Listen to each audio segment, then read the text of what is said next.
আপনি কি সম্প্রতি মিউচুয়াল ফান্ডে আনক্লেমড অ্যামাউন্ট বা আনক্লেমড অ্যাসেটের সম্পর্কে শুনছেন এবং ভাবছেন এর অর্থ কি?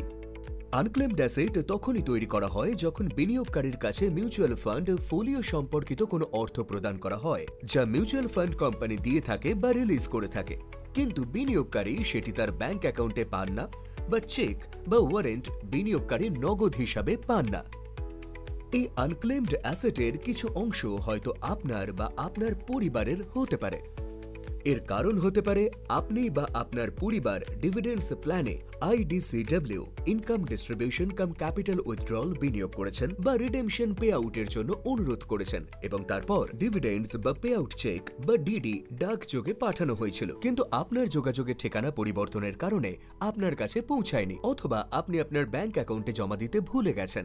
আপনার ইনভেস্টমেন্টে আপনার নতুন বা সঠিক ব্যাংক অ্যাকাউন্ট আপডেট করা হয়নি, আপনার কেওয়াইসি সম্পূর্ণ হয়নি, কিন্তু চিন্তা করবেন না, আপনার টাকা এখনো নিরাপদে আছে এবং ক্রমাগত বৃদ্ধি পাচ্ছে। যদিও বর্তমানে এটিকে আনক্লেমড হিসাবে বিবেচনা করা যেতে পারে, তবুও আপনি এই ভিডিওতে বর্ণনা করা পদ্ধতি অনুসরণ করে এটি ট্রেস করতে এবং ক্লেম করতে পারেন।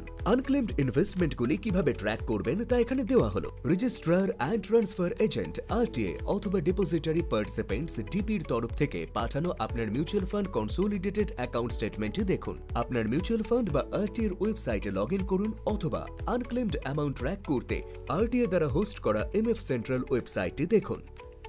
ইনঅ্যাক্টিভ ফোলিও এবং আনক্লেমড ইনভেস্টমেন্টগুলি ট্র্যাক করতে আপনি এমএফ সেন্ট্রাল ওয়েবসাইটে উপলব্ধ মিত্র পোর্টালে লগ ইন করতে পারেন। এখন যদি আপনার ইনভেস্টমেন্ট পাওয়া যায়, তাহলে আপনি কিভাবে ক্লেম করবেন? আপনার ফান্ড বা আরটিএ ওয়েবসাইট থেকে ক্লেম ফর্মটি ডাউনলোড করুন, সমস্ত বিবরণ লিখুন, স্বাক্ষর করে আরটিএ অথবা আপনার ফান্ড হাউসে পাঠান। ব্যাস, হয়ে গেছে। যাচাই করার পর ইনভেস্টমেন্ট এবং সঞ্চিত লাভ আপনার রেজিস্টার করা ব্যাংক অ্যাকাউন্টে ট্রান্সফার করে দেওয়া হবে। ভবিষ্যতে আপনার টাকা যাতে আনক্লেমড না হয়ে যায়, তার জন্য আপনার ব্যাংকের বিবরণ, ঠিকানা এবং কেওয়াইসি আপডেটেড রাখুন। এছাড়াও যদি আপনি 3 থেকে 7 কার্য দিবসের মধ্যে মিউচুয়াল ফান্ড বিনিয়োগ থেকে পে আউট না পান, তাহলে আপনার নিকটতম আরটিএ অফিস, ফান্ড হাউস অথবা আপনার মিউচুয়াল ফান্ড ডিস্ট্রিবিউটরের সাথে যোগাযোগ করুন। তাছাড়া কি হবে যদি বিনিয়োগকারীর হঠাৎ করে মৃত্যু হয়? প্রথমত, জীবিত ধারক, মনোনীত ব্যক্তি অথবা আইনি উত্তরাধিকারী দাবিদারকে মিউচুয়াল ফান্ড বা আরটিএর ওয়েবসাইটে উপলব্ধ প্রয়োজনীয় ক্লেম ফর্মগুলি ডাউনলোড করতে হবে এবং নিচে দেওয়া পদ্ধতি অনুসরণ করে আরটিএ বা ফান্ড হাউসে মৃত্যুর রিপোর্ট করতে হবে। দাবিদারকে একটি বৈধ ডেথ সার্টিফিকেট এবং প্রয়োজনীয় ফর্মগুলি ফান্ড হাউস বা আরটিএ অফিসে জমা দিতে হবে। ডকুমেন্টগুলি রিভিউ করার পরে দাবিদারের পক্ষে ট্রান্সমিশন প্রক্রিয়া করা হবে। মৃত ব্যক্তির যে কোনো ক্লেম না করা অর্থ অতিরিক্ত কোনো ডকুমেন্ট বা প্রচেষ্টা ছাড়াই দাবিদারকে ছেড়ে দেওয়া হবে।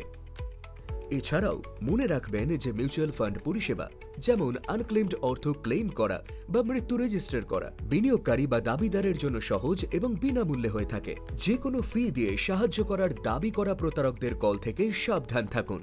আনক্লেমডের অর্থ চলে যাওয়া নয়, এটি এখনো আপনার।